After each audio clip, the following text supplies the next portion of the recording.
British ভারতে আরো একবার ভারতীয় তথা আসামের যুবক গড়লেন অনন্য কৃতিত্ব।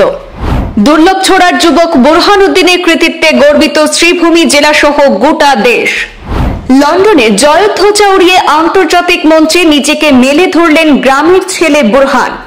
International immigration human rights chief জাস্টিসের সদস্য হিসাবে নির্বাচিত শ্রীভূমি জেলার দুর্লভছড়ার বুরহানুদ্দিন প্রথম কোন ভারতীয় বাঙালি ও সংখ্যালঘু যুবক। বুরহান আন্তঃরাষ্ট্রীয় মঞ্চে সম্মানের শিখরে পৌঁছেছেন।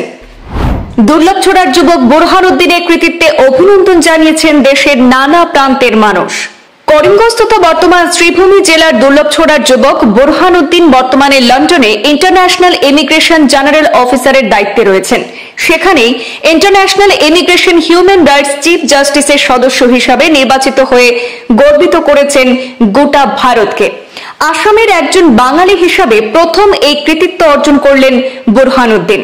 আন্তর্জাতিক immigration human rights chief justice সদস্য নির্বাচিত হওয়ায় ইউরোপের 30টি দেশে বুরহানুদ্দিনের জন্য ভিসা ফ্রি করা হয়েছে।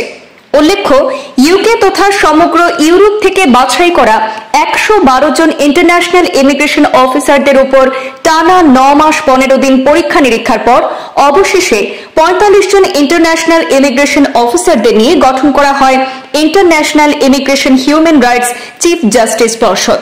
মোট 50 নম্বরের মধ্যে 42.45% নম্বর পেয়ে দ্বিতীয় স্থান দখল করে ভারতীয় হিসাবে বিশ্বের নজর কেড়েছেন আসাম রাজ্যের শ্রীভূমি জেলার দুর্লভছড়ার বুরহানুদ্দিন।